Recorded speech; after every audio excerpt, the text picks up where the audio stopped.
नमस्कार। आज हम एमएससी बॉटनी सेमेस्टर थर्ड के पेपर 13 टैक्सोनॉमी ऑफ एंजियोस्पर्म्स में कुकुरबिटेसी फैमिली पर चर्चा करेंगे। इससे पहले हम फैमिली मिर्टेसी, फैमिली रूबिएसी पर चर्चा कर चुके हैं। आज हम कुकुरबिटेसी फैमिली पर चर्चा करेंगे। कुकुरबिटेसी फैमिली को हम 4 पार्ट में बांटकर डिस्कस करेंगे। फैमिली कुकुरबिटेसी में पार्ट फर्स्ट में आज डिस्कस किया जाएगा इसकी सिस्टमेटिक पोजीशन पर अर्थात इसकी वर्गीकृत स्थिति पर, उसके बाद इसके वितरण और इसके जनरल अकाउंट पर, उसके बाद इसके कायिक लक्षणों पर, जिसमें हम बात करेंगे plant habit, root, stem and leaves. और इसमें सबसे इंपॉर्टेंट, क्योंकि ये क्लाइंबिक टेंड्रिस वाली फैमिली है, तो टेंड्रिस की क्या मॉर्फोलॉजिकल नेचर है उस पर भी हम इस पर डिस्कस करेंगे। तो सबसे पहले हम देखने जा रहे हैं इस फैमिली की वर्गीकृत स्थिति। इस फैमिली का जो सिस्टमेटिक पोजीशन है वो हम देख रहे हैं तीनों ऑथर के अनुसार, बेंथम हुकर के अनुसार, एंगलर और प्रंटल के अनुसार और हचिनसन के अनुसार इस फैमिली की वर्गीकृत स्थिति। बेंथम एंड हुकर ने इसको डाइकोटिलेडन्स में पोलीपेटली अर्थात पृथक दलीय में रखा। उसके बाद श्रेणी कैलिसिफ्लोरी, उसमें ऑर्डर पेसिफ्लोरेलीस और उसमें फैमिली कुकुरबिटेसी रखी गई, अर्थात इसको गण में रखा गया पेसिफ्लोरेलीस। उसके बाद देखते हैं एंगलर और फ्रंटल का वर्गीकरण। इसमें इनको डाइकोटिलेडन्स में सिम्पेटली, फिर ऑर्डर कुकुरबिटेल्स और फैमिली कुकुरबिटेसी रखी गई। उसके बाद हम देखते हैं हचिनसन का वर्गीकरण। हचिनसन के अनुसार इसको डाइकोटिलिडनी, उसके बाद लिग्नोसी, देन कुकुरबिटेल्स, फिर फैमिली कुकुरबिटेसी। ये वर्गीकरण हमने देखा तीनों ऑथर्स का।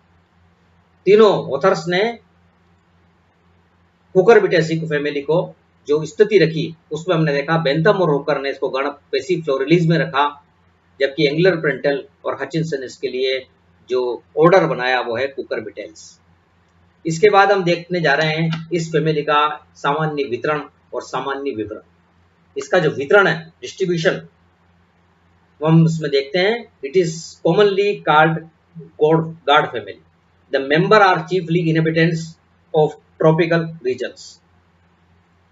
ये जो फैमिली है इसमें आने वाले मेंबर्स को हम कुकुरबिट्स कहेंगे और बहुत सारी सब्जियां, वेजिटेबल्स इनके अंदर आएगी। इस फैमिली में कुल 110 वंश और 640 जातियां हैं जो ट्रॉपिकल रीजन में पाई जाती है। The fruit of the cucurbits is called pepo. इसका जो फल है वो पीपो फल कहलाएगा। और भारत के अंदर इसमें लगभग 37 वंश और 97 स्पीशीज है। It is divided by 37 genera and about 97 species in India, several of which are widely cultivated in Rajasthan and India. इनमें से बहुत सारों की यहाँ खेती की जाती है कल्टिवेटेड रूप में, और ये कमर्शियल क्रॉप्स है जो किसानों के लिए बहुत फायदेमंद साबित होती है। इसके डिस्ट्रीब्यूशन और जनरल अकाउंट में हम आगे बात करते हैं। The members are chiefly inhabitants of tropical regions, a few in temperate regions. ये बात हमने करी है इस फैमिली के वितरण की और सामान्य लक्षणों की। अब हम देखते हैं इसके जनरल कैरेक्टर्स। इस फैमिली में आने वाले सामान्य लक्षण में सबसे पहले बात करते हैं वेजिटेटिव कैरेक्टर्स की। रेंज ऑफ वेजिटेटिव कैरेक्टर्स अर्थात कायिक लक्षण।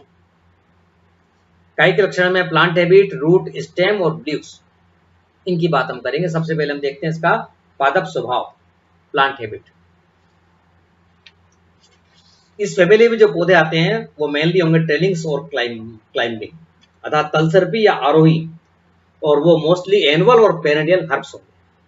बहुत कम श्रब्स, झाड़ियां बहुत कम एक शब्द होगी। जैसे कि हम देखते हैं एकेंथोसियोस, एक प्लांट है जो एक श्रब के रूप में पाया जाए। और ट्री में हम देखें जो हमें दिखाई दे रहा है एक मात्र नाम डेंड्रोसियोस, एक मीडियम साइज ट्री होगा, स्मॉल ट्री डेंड्रोसियोस, वो इसमें है। अदरवाइज इसके अंदर आने वाले जो प्लांट्स हैं वो हर्ब्स होंगे एनुअल और पेरेनियल, अर्थात एक वर्षीय और बहुवर्षीय शाख होंगे। यूजली जैसे कि यूजली ट्रेलिंग और क्लाइंबिंग हर्ब्स होंगे, और क्लाइंबिंग विद टेंड्रिल्स, प्रतान के द्वारा होंगे, या तो तलजर्पी अर्थात ट्रेलिंग या आरोही प्लांट इसके अंदर आएंगे, हर्ब्स इसमें आएंगे, और वो क्लाइंबिंग विद टेंड्रिल्स, प्रतान के द्वारा आगे बढ़ेंगे, जीवन व्यतीत करेंगे, आरोही रूप से बढ़ेंगे। लेकिन हम देखते हैं कि एक प्लांट में टेंड्रिल्स एब्सेंट है, tendrils absent in equilibrium, ecballium elaterium एक स्पीशीज जिसके अंदर की प्रतान जो है नहीं होगा। तो ये हम देख रहे हैं इस प्लांट इसकी पादप स्वभाव। इसमें आने वाले जो प्लांट हैं वो एक वर्षीय या बहुवर्षीय हर्ब्स होंगे, प्रतान आरोही लताएं, टेंड्रिल क्लाइंबर्स फैमिली है। उसके बाद इसकी रूट जो जड़ है वो टेप रूट एंड ब्रांच्ड, मूसला जड़ है और शाखित है। उसके बाद इसका जो तना है वो शाखीय हर्बेसियस है, शाखित है, हेरी, फिस्टुलर अर्थात खोखला है, और पेंटा एंगुलर है, पंचकोणीय है।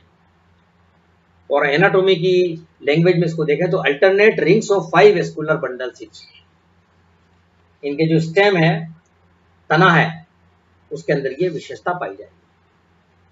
तो हम यहाँ देख रहे हैं इसके stem is usually herbaceous, branched, hairy and 5 angular with 2 alternate rings of 5 vascular bundle each. इस प्रकार का इनका तना होगा। इसके बाद हम देखते हैं इसकी पर्ण, जो इंपॉर्टेंट है इसकी पर्ण। इसकी जो पर्ण है उसमें हमें दिखाई दे रही है सबसे पहले अल्टरनेट, एकांतरित होगी, एक्स स्टिपुलेट अर्थात ये अननुपर्णी होगी, कोलाइन एंड रेम्बल जिसका मतलब है स्तंभिक और शाखीय, पत्तियां मुख्य तने से भी निकलेगी एज वेल एज ब्रांचेस से भी निकलेगी, और ये सवरंत है, पिटियोलेट है। तो किस तरह के होंगे पिटियोल लॉन्ग एंड होल होंगे, बड़े होंगे। इनके जो पत्तियों के जो वो होंगे वो बड़े होंगे। पत्तियों में हम देख रहे हैं कोलाइन एंड रेमल है, एकांतरित है, अननुपर्णी है और सवरंत है। और सवरंत में जब हमने देखा किस प्रकार के हैं, तो ये पत्तियां जो है इनकी जो है पत्तियां के जो वृंत हैं वो बड़े हैं और खोखला है। पत्तियां सरल है, कंपाउंड नहीं है, सिंपल है, पर इस तरह से आएगी जिस तरह हम कहेंगे यूजुअली पामेटली लोब्ड पत्तियां ये होगी, हस्ताकार पालित और हस्ताकार वेंड, पामेटली वेंड होगी। और एक जो स्पीशीज है एंथोसियोस जिसकी हमने बात करी थी, उसमें पत्तियां अनुपस्थित होगी, पत्तियां उसके अंदर नहीं पाई जाएगी। Tendril present in the axil of leaf और अपोजिट टू द लीव्स, या तो पत्ती के पक्ष में होगा या अपोजिट टू द लीफ, प्रतान इनके अंदर पाए जाए। तो पत्तियां इसमें बहुत महत्वपूर्ण है। एंथोसियोस के अंदर अनुपर्ण अनुपस्थित होगा और कांटों में रूपांतरित हो जाएंगे, इस तरह से नहीं होगा।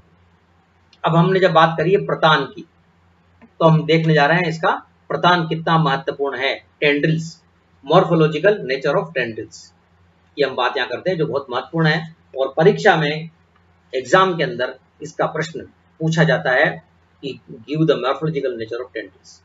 प्रतान की आकार की प्रवृत्ति पर टिप्पणी लिखी, कमेंट्स करिए। तो हम यहाँ बात करते हैं कि प्रतान क्या चीज है, किसका रूपांतरण है, और अलग अलग ऑथर ने इसको किस रूप में समझा। The members of cucurbitaceae used trailing और climbing by means of tendrils. जो कुकुरबिटेसी के मेंबर हैं वो या तो तलसर्पी ट्रेलिंग होंगे या आरोही होंगे, और टेंड्रिल्स के द्वारा ये आरोही रूप से आगे बढ़ेंगे। The morphological nature of the tendril has been much disputed. इसकी जो आकार की प्रवृत्ति है वो विवादास्पद है।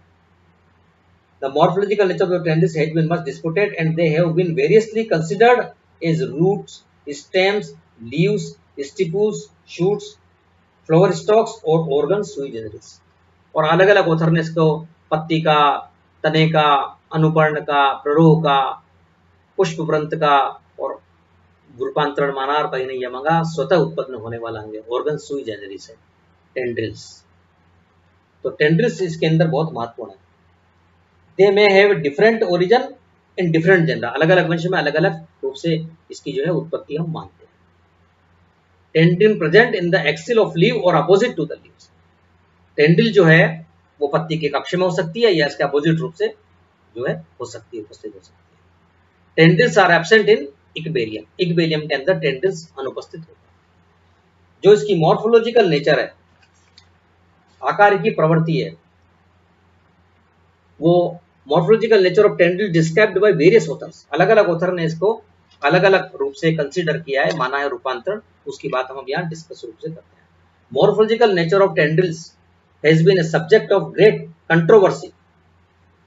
Tendrils have been considered by various authors as root, stems, leaves, stipules, shoots, flower stalks और organ zoonosis। अब हम बात करने जा रहे हैं कुछ मॉर्फोलॉजिस्ट की जिन्होंने प्रतान को किसका रूपांतरण माना है। According to Braun, it is a modified bracteoles. Engler considered it is modified stipules. Muller regarded the lower portion of the tendril as a modified leaf and lower stipe portion as the axis. Thus, this view was supported by Hagerup. Probably, the tendrils originated as stipules as shown by their lateral position to leaf base and being rarely paired. By the work of Sen Sharma, it appears that the tendril is partially vascularized in the manner of a stipule in some cases। ये हमने देखा कुछ जो morphologist हैं उनकी नजर में tendrils क्या है, टेंड्रिल्स किसका रूपांतर है। तो ये बहुत महत्वपूर्ण प्रश्न है, ये इस पर टिप्पणी शॉर्ट नोट एग्जाम में पूछा जाता है, मॉर्फोलॉजिकल नेचर ऑफ टेंड्रिल। तो आज हमने जो बात करी है कुकुरबिटेसी फैमिली, जो कि एक बहुत महत्वपूर्ण फैमिली है जिसके अंदर बहुत सारी वेजिटेबल होगी शामिल होगी, जिनकी हम अगले चैप्टर के अंदर चर्चा भी करेंगे। उनमें हमने आज बात करी सबसे पहले इसकी सिस्टमेटिक पोजीशन की, उसके बाद इसके वर्गीकृत स्थिति की, इसकी वेजिटेटिव कैरेक्टर्स की, जिसके अंदर plant habit, root, stems, leaves को कंसीडर किया, और फिर इसके बाद हमने देखी मॉर्फोलॉजिकल नेचर ऑफ टेंड्रिल्स। धन्यवाद।